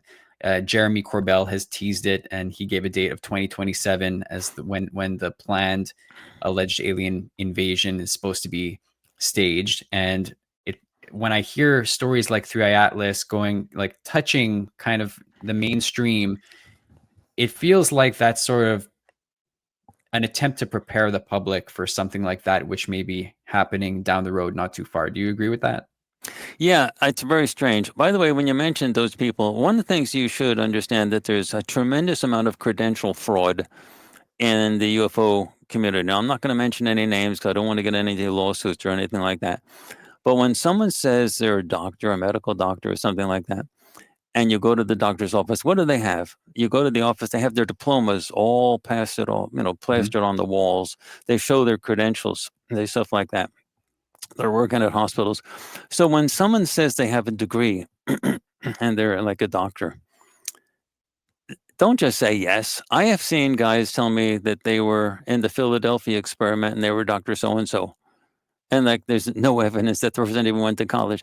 One of the people that I used to interact with, and I learned this early on, told me that the person was that this person told me that I'll use they instead, so I don't give away he or she, that they were ABD in physics. That's all but dissertation, and that they were basically not allowed to complete their work because of their association with Farsight and things like that. And it really affected their graduate work, but they had advanced training. And it turned out the person never graduated from community college. They had no background at all, nothing, no college at all. So when you see somebody, I don't care how big they are, saying that they are doctor this or doctor that, or they went to medical school, one of the things that you should start to say is, how come they racked up hundreds of thousands of dollars of debt in medical school, spent a couple years maybe working someplace, and then immediately stopped and went around chasing UFOs? Like, what money is there in the UFO community? How can you pay your rent? How can you pay your mortgage? Who's funding them? Where's the money coming from? And like, I've never met somebody who went to medical school that didn't work decades on paying off the debt. And it was really hard. Mm-hmm. And so, like, what? I see that. And so, if you ever see anybody say they're doctor this or doctor that, just say, that's great. I'm really glad to hear about that. Can I see your diploma? Can I did it really happen? And people in the New Age community, they just accept anything, and the person becomes a big name. I've seen a remote viewer, military person, I won't give any names, who got out of the military, had essentially no major college, but then 2 weeks later told me on the phone that he was in a graduate program going to get a PhD. I said, "Oh, that's great! I'm so proud of you. That's wonderful." Called him back 2 weeks later. He had his degree. I said, "What? What? It took me like many years to get my PhD." I had got my PhD at Washington University. I gave the university's name. I worked for, I wrote a dissertation. The dissertation alone took me a year. What do you mean you Mhm. got it in 2 weeks? What about going to classes? What happened?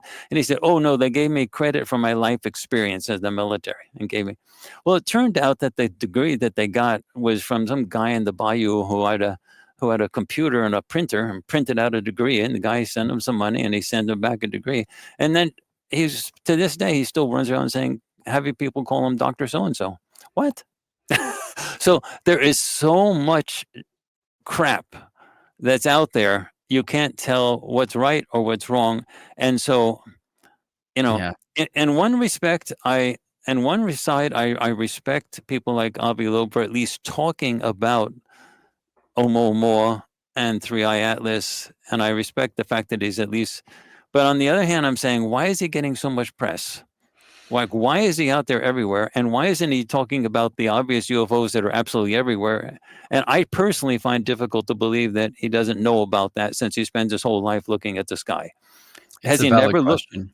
I mean, Yeah. it's just has he never looked at an infrared camera's vision of the sky? I mean, they have telescopes worth hundreds of millions of dollars, and you're telling me they never looked at an IR in an image and at IR videos of the sky with all it's just.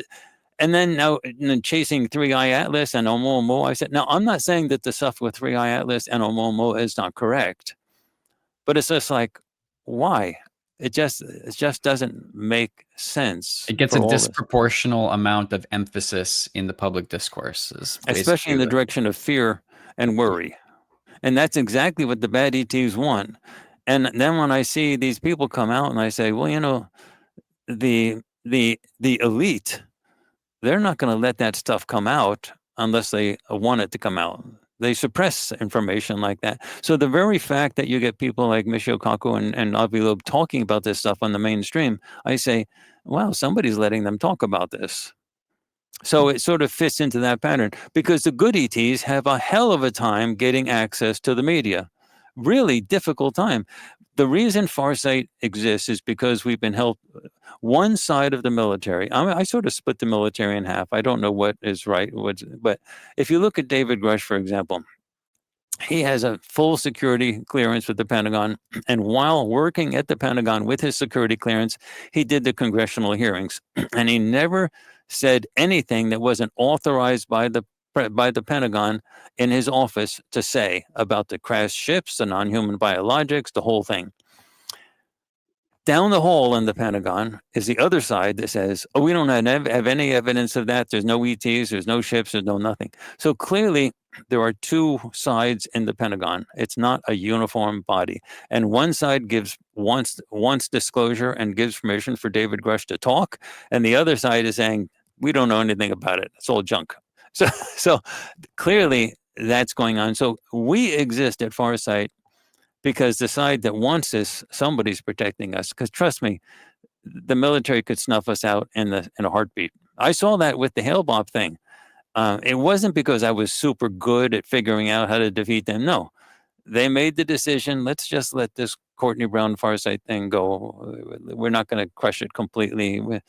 We were curious to them, but now it seems that they're actively somebody out there is actively protecting us, and they're probably protecting us because they know that we have actual physical contact with the so-called good ETs, and that's a curiosity to them. The Mm. one side of the Pentagon definitely wants disclosure. I can tell you that much. One side definitely wants this whole charade to end. They don't like what the other side is doing. The other side feels just the opposite. You see, the agreements are that the ETs can actually, the bad ETs can do their experiments. They call them experiments, but it's actually a huge human trafficking operation with genetic stuff, and it's another whole story. And in exchange, they give that side of the Pentagon tech. It's tech transfer with the shot down ships that crash. The non-human biologics, they're my friends. I know these people. They're given over to the bad ETs, and trust me, they're tortured. It's bad. And then the technology, the ships, are given to the Americans, and then in their deep underground bases, the so-called dumb facilities, deep underground military bases, they reverse engineer the technology, and that's what the Americans want. And the bad ETs are giving help in doing that. Not enough help so that we can actually be a threat to the bad ETs. That's a joke. We can't. We have no capability of doing that. But enough so that we can actually use the tech to shoot down good ETs, my side. And that's why the ships are crashing. So David Grush never explains why the ships are crashing. It's not that they didn't go to Pep Boys to get an oil change and they just broke and they have bad mechanics. They can fly across the whole galaxy. They're certainly not going to have ships that are going to crash. The ships are being shot down. The bad ETs know that they cannot shoot down those ships without causing a cold war between the two sides of the ETs to turn into a hot war. But they can give the tech to the Americans, and the Americans can have their own secret space program that shoots down those things. And the good ETs cannot defend themselves because that would panic the American government and say, "Oh my gosh, they're the aggressors," and then that would throw that would show the Americans deeper into the hands of the bad ETs. So there's a lot of sacrifice that's going on the side of the good ETs. Hopefully they're going to resolve all that and they'll be able to get their people back. But it's a war. It's a real war, and the Americans are being used to shoot down those ships, which is why they have the crash retrieval program, which is not in dispute if you listen to congressional hearings. That's right. Yeah, it's all out in the public now. So that's another perplexing thing, is that not more people are openly talking about it, even though we just had our third, I believe, congressional hearing this past September, with more, more statements being made by high-ranking people, and it just doesn't get the attention that one would assume from the major media outlets, which is kind of curious and odd. But before we run out of time, I did want to ask you about the new projects that Farsight has worked on since the last time that we spoke. I know that you've had this ongoing project of creating transcripts of all of your sessions that are easily ingestible by AI so that people can input them. I did some of that before our last conversation and look for links and information and parallels and insights. Have you used that on your end and found anything surprising from your projects using Oh, these transcripts since we last spoke? that's huge. First of all, since we last talked, we've been doing more. We first took all of our mysteries projects, which is all of our major projects investigating everything from archaeological, religious, extraterrestrial things, everything you can possibly imagine, all done under totally blind conditions with controls, everything. We took the transcripts of all of that and had those written to be ingestible by AI, and then put them up on our regular website, which is that one, farsight.org, so they can be downloaded, and then people can upload them to their own AI and investigate that. These remote viewing things are on video, of course, but they're actually data sets of actual scientific projects that were done under totally blind conditions. But now, with the transcripts, every single word that's spoken by the remote viewers under totally blind conditions can be analyzed statistically. And a lot of the statistics are actually embedded in the transcripts, so the AIs can read them, understand how the statistics were calculated, all of the stuff. And there's two types of things that are evaluated statistically: how close the actual perceptions match the actual target, and anything that may be known about the target. For example, Area 51. We know it's a desert. We know there's Groom Lake. There's a few shacks on the surface, and there's stuff underneath. President Barack Obama was the first president to acknowledge that Area 51 exists, that facility exists. It's almost 99% of it is below ground, and it's not in dispute anymore. President Barack Obama acknowledged that it exists. So there's a lot of verifiable stuff in that. So the statistics can correlate the verifiable stuff with what the remote viewers actually perceived. But then there's another thing. We use multiple remote viewers for most of our projects.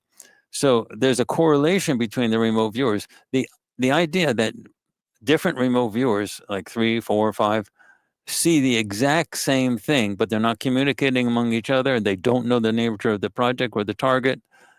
They're doing it totally blind, and they see the exact same thing. The probability of that being random chance is zero. Zero.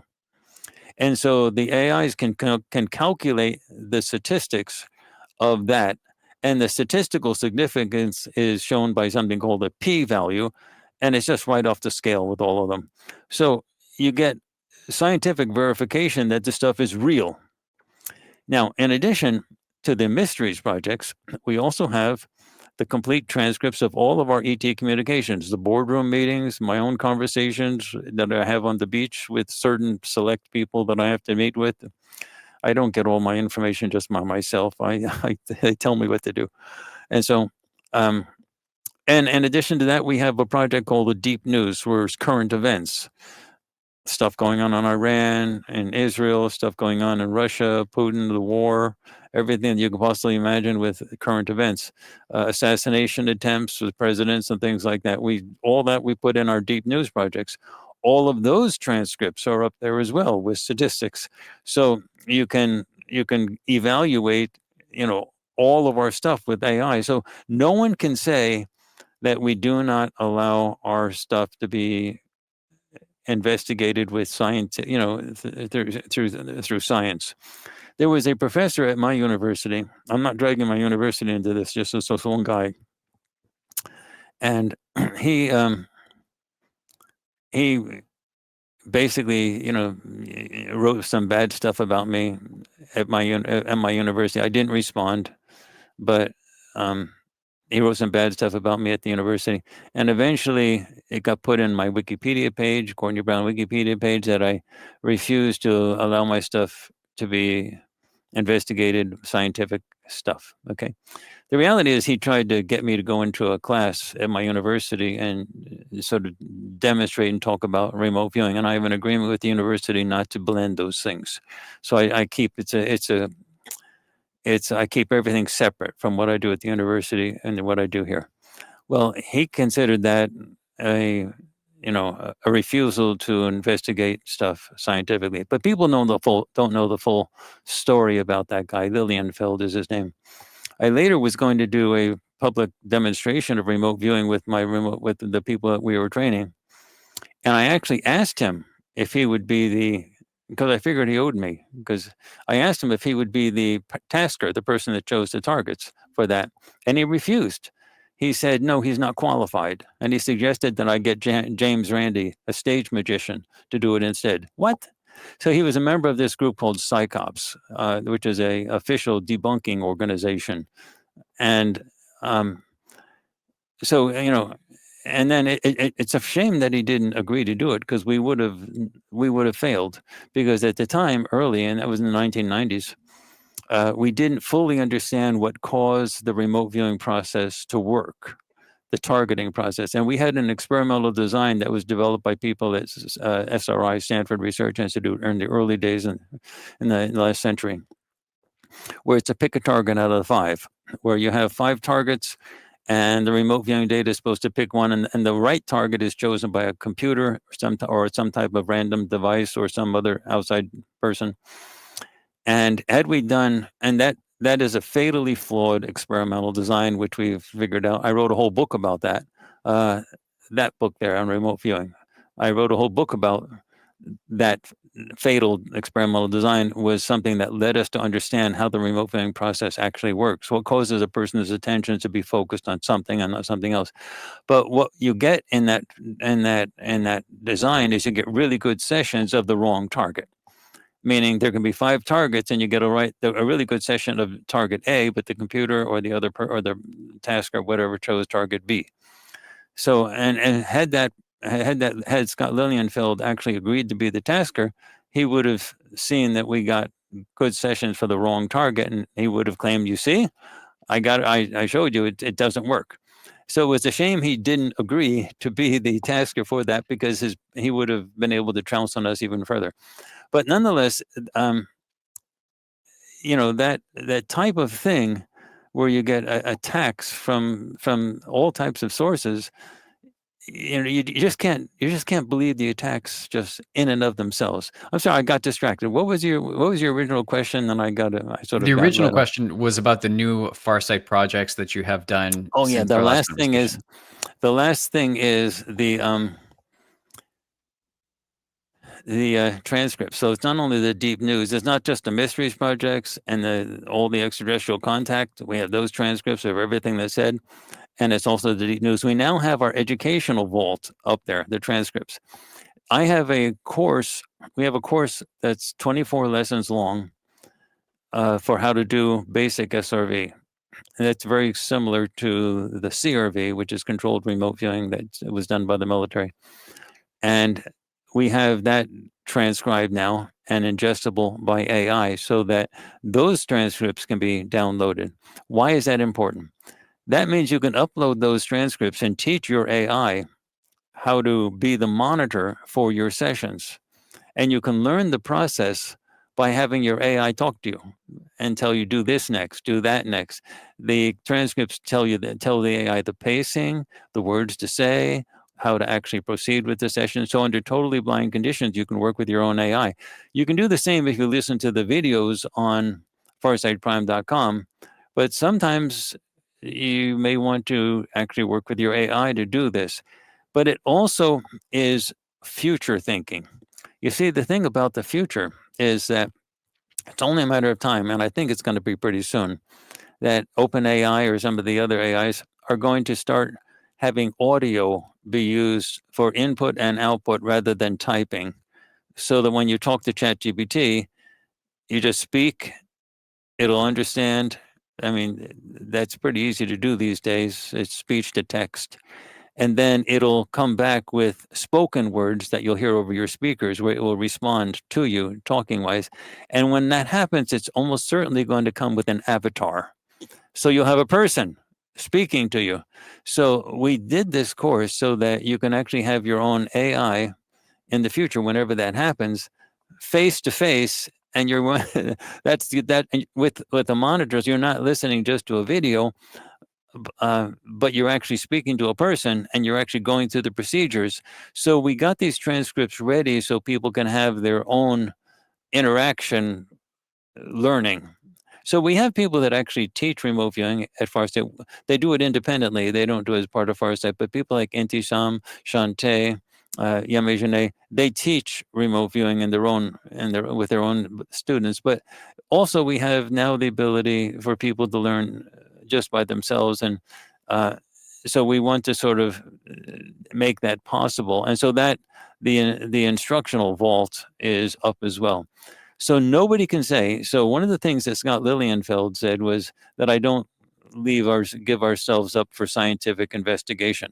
No one can say that because every single word of everything we've ever done is accessible for download. And any scientist those are data sets, pristine data sets, can analyze those to see if what we do is accurate. So you can't say that we don't give ourselves up to scientific investigation. What they want to do when they say stupid stuff like that, they say, okay, come into my class and tell me what's in the box in the other room. Now you got a bunch of students, you're under high pressure, you're being pressured to do this, and you're supposed to be able to perceive what's inside of a box. I mean, Uri Geller has sometimes been able to do stuff like that under high pressure stuff, but that's not how remote viewing works. It's like going to a physicist and saying, okay, let's be blunt. You just talk man to man here. You tell me there's something called a quark. Okay. You can, okay. If you want me to believe there's a quark, bring it here. Let me see one.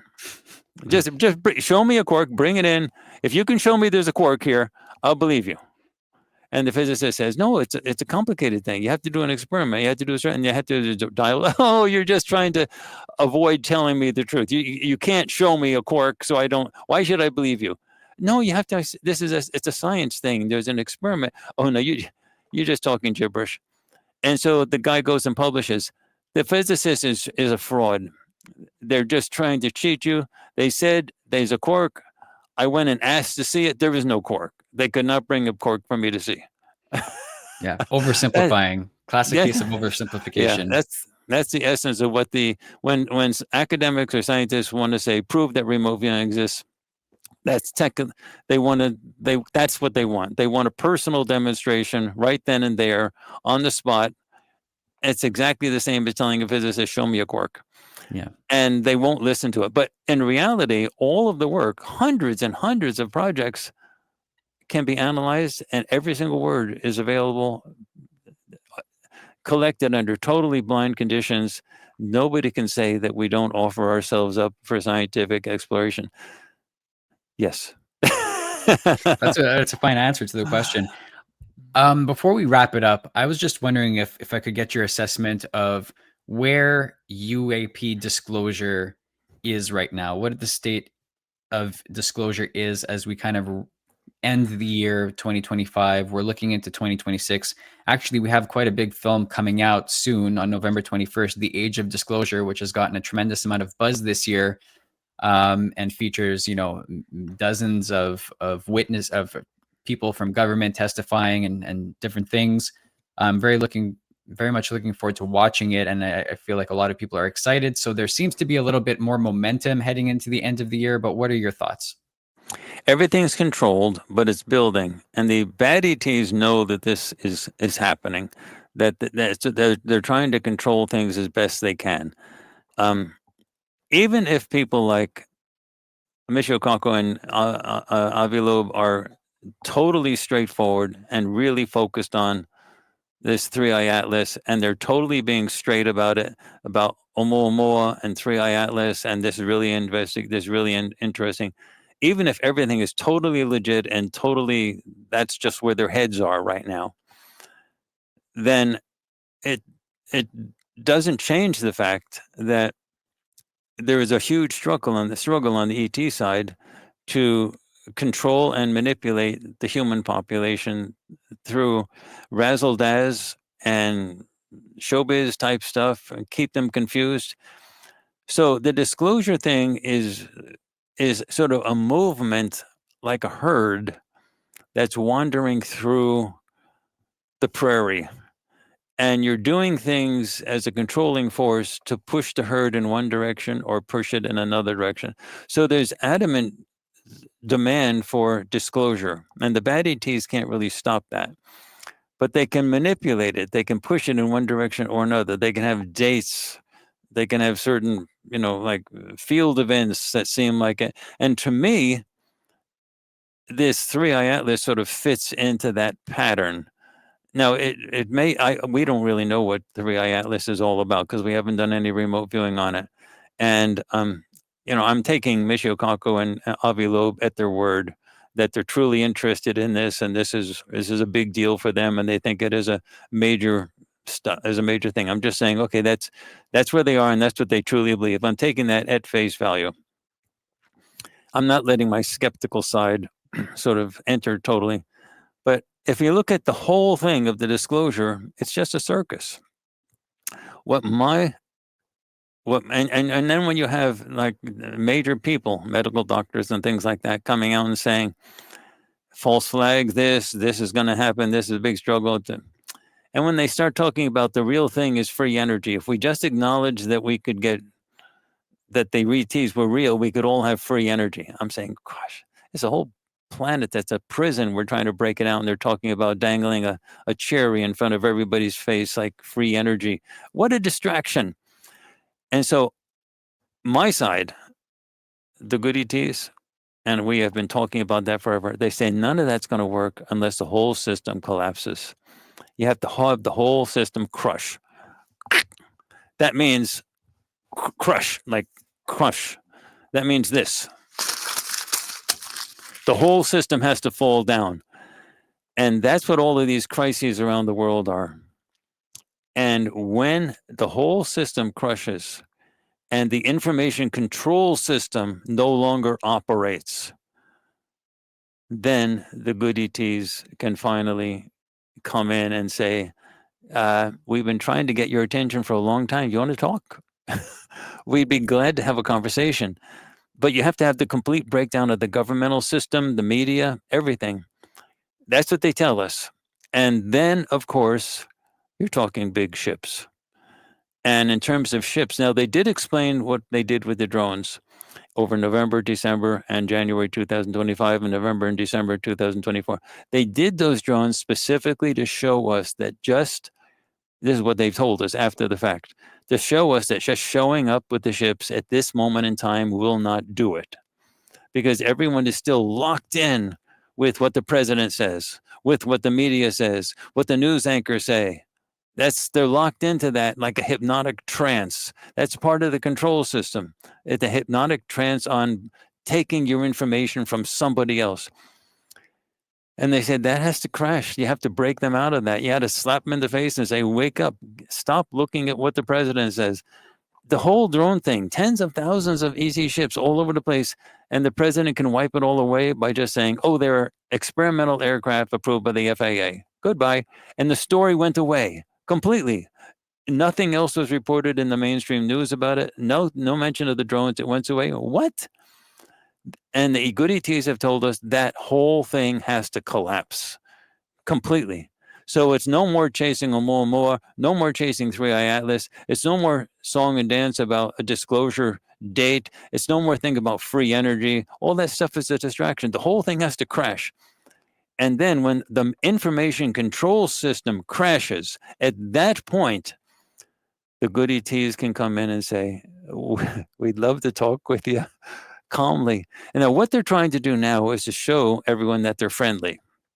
So some of the conversations we have, I have a daughter. She's a hybrid. She's my go-to person when I have to go to the ships to get told what to do. Her name is Ebonique. She's half-half. She's a hybrid. She's the one who's been at the board meetings for the last couple more board meetings. And the remote viewing girls, they love her. They think she's really great. They see her.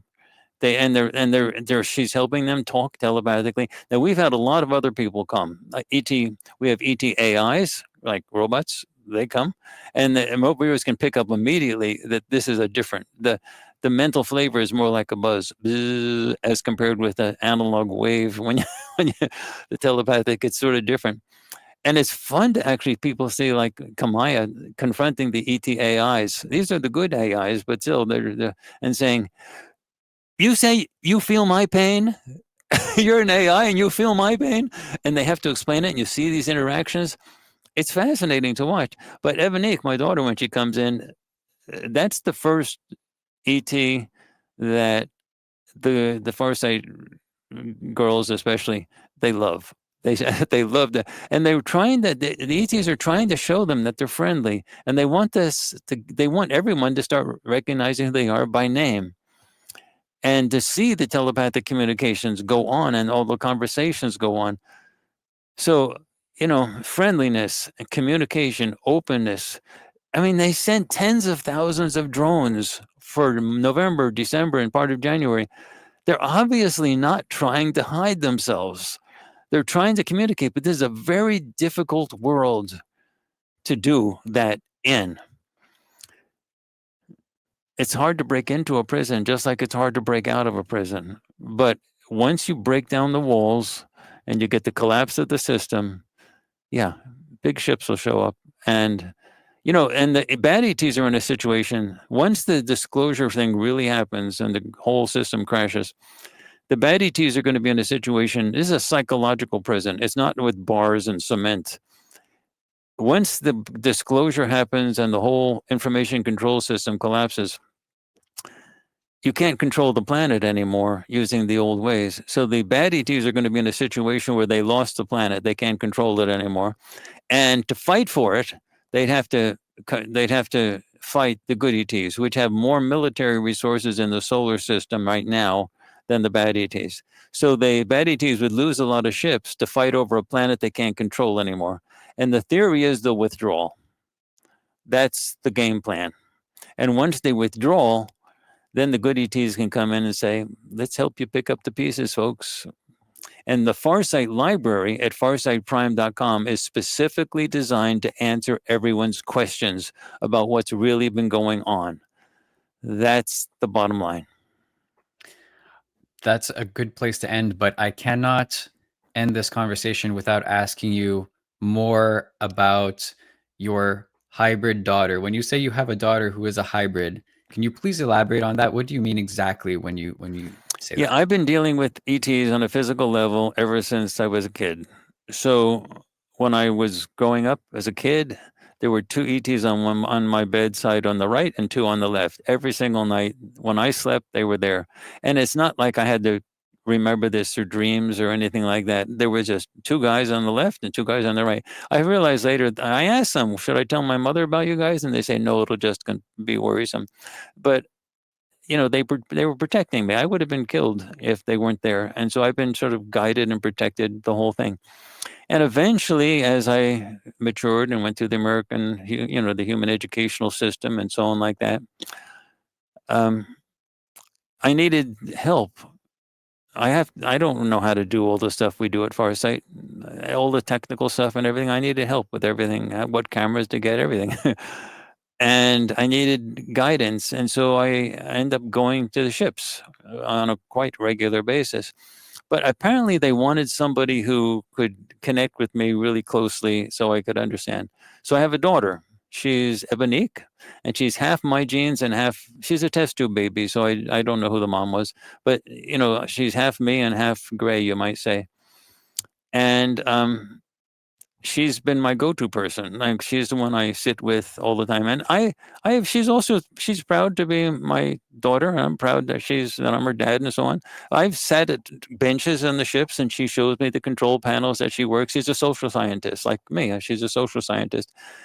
And the girls here at Farsight love her.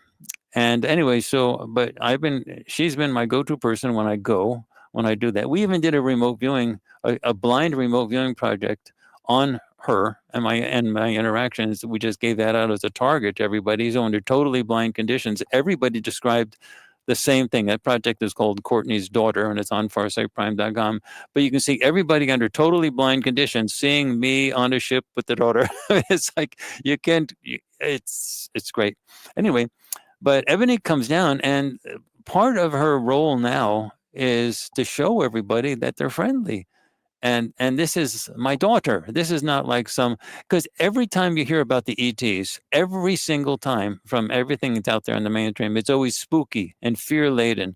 And when you hear Avi Loeb and Michio Kaku talk about it, it's like this mysterious comet.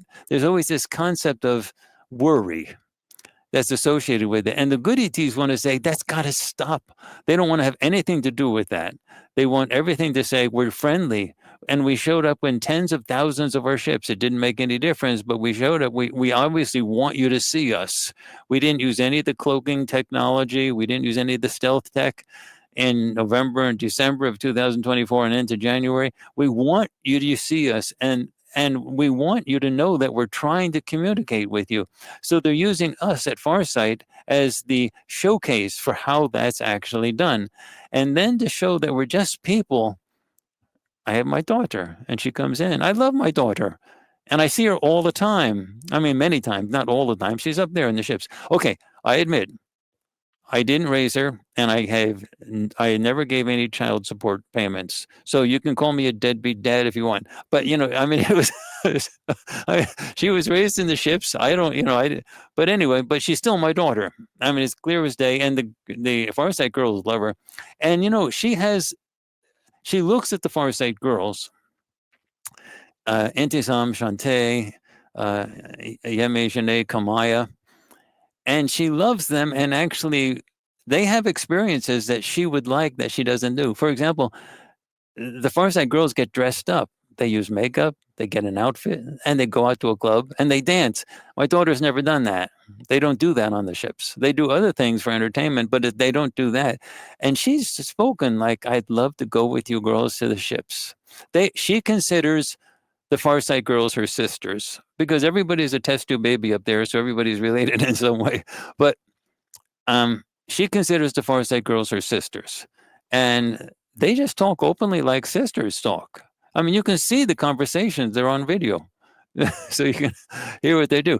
But the bottom line is the ETs are making a huge effort to be totally transparent. That's why they want all the transcripts up there for all the projects. That's why they want all the video recordings. Trust me, we did not voluntarily want to do the video recordings of our meetings. We didn't want to be laughed at. They insisted. And so we have these video recordings up there. And the transcripts, that took a huge amount of effort. I mean, this is no small, you'd think that we have a huge company like IBM sort of behind, doing all those. There's lots of people. It's all being done by just a few people, but it's a huge effort. And so when people look at everything on farsightprime.com, you have no idea how many times I get an email by saying, "Look, I don't know if I don't know who this will go to. I'm sure it's just one email in a huge company. They're just assuming we have a skyscraper downtown Atlanta, and we're gonna. We all work out of our houses, and but we put this together. When you see the video quality and the stuff that we do, it's amazing that so few people can do so much. But I have to admit, we got an awful lot of help from the ETs. I mean, even financial help. They tell us when money is going to be coming in so that we know what to buy, and they won't give us more money before, because they know if we get money before we need it, we'll spend it on the wrong thing. So they make sure that we get the exact right amount of money to do exactly what we're doing. Like we're doing big investment now in mocap, motion capture, and Unreal Engine. So we had given us just the amount of money to get the computers and the software and the mocap stuff to do that kind of stuff. Because they want us to start working with avatars. They want us to change the way we present our stuff so that when the remote viewers are doing their sessions, rather than just presenting the information, which is done in a theatrically interesting way with light board and it looks like you're in space and you're drawing on space and with AI graphics. But instead of just that, they want us to be able to have a remote viewer that's there and then the turn, and then suddenly you warp out into something like what you'd see like a game, like the games with, with avatars and stuff, where you suddenly warp out and suddenly you're on the ship, Mhm. and that the remote viewer is controlling her avatar or his avatar on the ship. And so when you let's say you're remote viewing and you're seeing a reptilian on a ship, then your face, then suddenly boom, you see the remote viewer in the ship face to face with the reptilian, and then all the descriptive words that the person's saying is still being said, and the avatar looks totally real, and the speaking and the facial expressions are real, but you're on the ship and you're looking at the actual reptilian and you're actually following him down the hall, and then when there's battles going on, you actually see the actual space battles going on. They want that capability for us to do. And it resembles something in remote viewing that's called bilocation. So that when you're remote viewing, suddenly you're so deeply immersed in a project and a target that you're feeling like you're ignoring everything else that's coming into the senses and you're just focusing on the remote viewing perceptions themselves, and it's like you're just there. So they want us to recreate that experience of bilocation so the audience can participate in the experience as it is. So yeah, you see, I don't know anything about this, but they tell us how to do this. They gave us the AI help that was necessary in order to be able to do all this stuff as well. I mean, it goes on and on. I won't go through the countless examples, but it's I'd love to be able to take credit for all of this. To say, look, I'm just a genius. You can applaud. Let me be honest. I don't know how to do any of this stuff, and that's why I have to sometimes go to the ships and I have to talk to somebody. And the easiest person for me to talk with is someone who's half my genes, and she has to get all the stuff into my head, and it's got to be done telepathically because that's how they communicate. And then I have to remember it all, and then I have to do everything. And so it has to be. They felt it would have to be. It would be best if it was a close connection to me.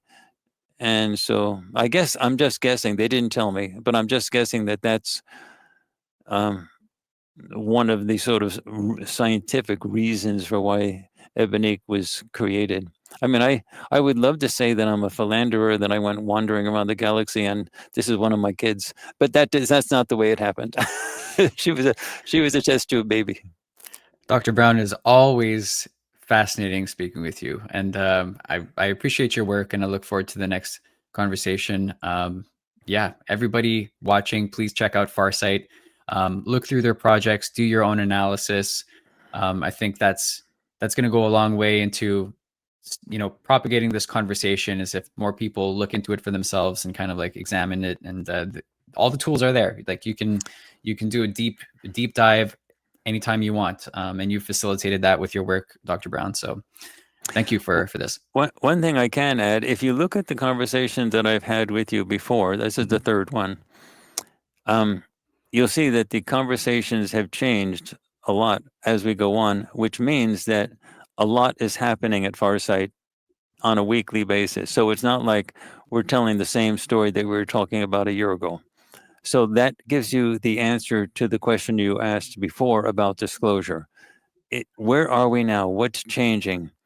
The fact that every time I'm on your show, I'm coming in with new information gives you an idea of how fast the ET situation is changing and how fast the remote viewing situation is changing, and how much the good ETs are pushing us to keep up with the new changes that need to be done in order to get the information to the public. So that's actually a good measure as an answer to your question of where the disclosure movement is now, because it really is changing. And if you just look at each interview that you've given to me, the changes that you see gives you an idea of how fast this is moving. And it also gives you an idea of how much pressure we're being put under by the good ETs to get this stuff done. They don't want us to take a 3-month vacation, that type of thing. Yep, I totally agree. And I hope that things continue to move fast, because I think everybody's eager to get to the truth and to get to the bottom of all this. So, yeah, thank you so much for your time as always. It's great speaking with you, and I'm sure we'll do it again before too long. Thanks for inviting me here, Rob. It's a pleasure. Everybody watching, yeah, please check out Farsight. Subscribe to Watch Mojo if you haven't already. We have the Unveiled podcast community, which is launching. So use the QR code, use the link in the description, join our community, let your voice be heard and be part of our show. And yeah, let's just keep trying to get the truth out there and asking these big questions. So until next time, everybody take care, and I'll see you around.